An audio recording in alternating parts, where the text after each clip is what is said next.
Judges chapter 18.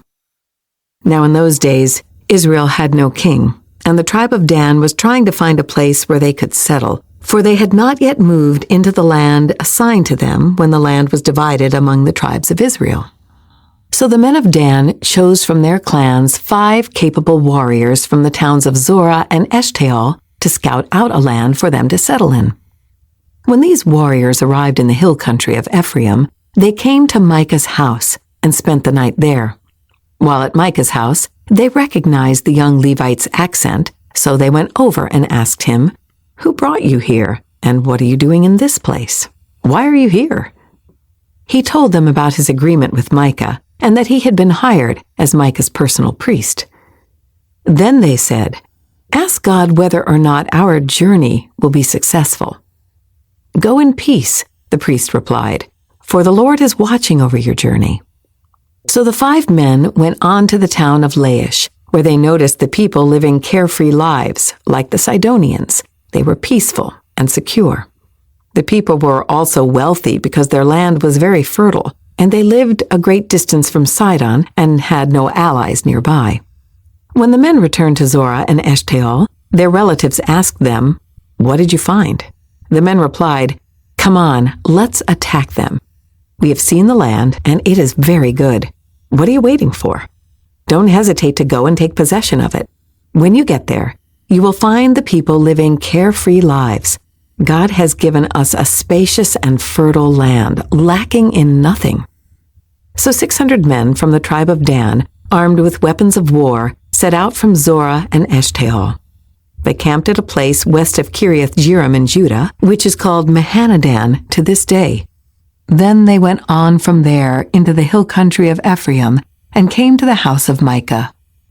The 5 men who had scouted out the land around Laish explained to the others, "These buildings contain a sacred ephod, as well as some household idols, a carved image, and a cast idol.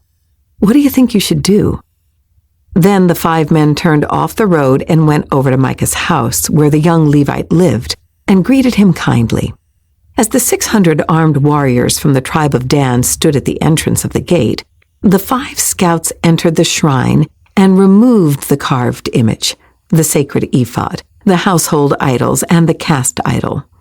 Meanwhile, the priest was standing at the gate with the 600 armed warriors. When the priest saw the men carrying all the sacred objects out of Micah's shrine, he said, "What are you doing?" "Be quiet and come with us," they said. "Be a father and priest to all of us. Isn't it better to be a priest for an entire tribe and clan of Israel than for the household of just one man?" The young priest was quite happy to go with them, so he took along the sacred ephod, the household idols, and the carved image. They turned and started on their way again, placing their children, livestock, and possessions in front of them. When the people from the tribe of Dan were quite a distance from Micah's house, the people who lived near Micah came chasing after them. They were shouting as they caught up with them.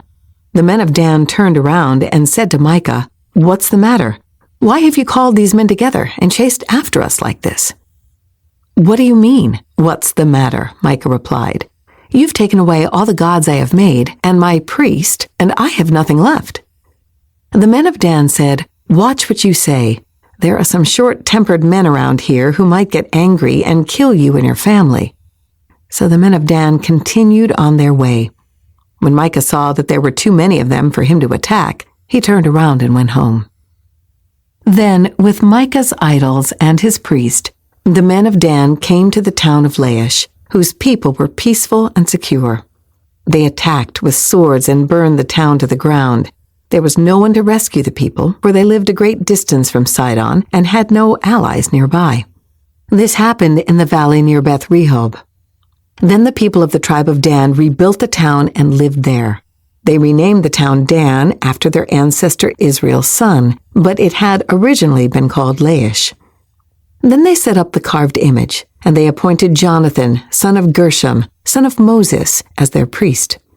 This family continued as priests for the tribe of Dan until the exile. So Micah's carved image was worshipped by the tribe of Dan as long as the tabernacle of God remained at Shiloh.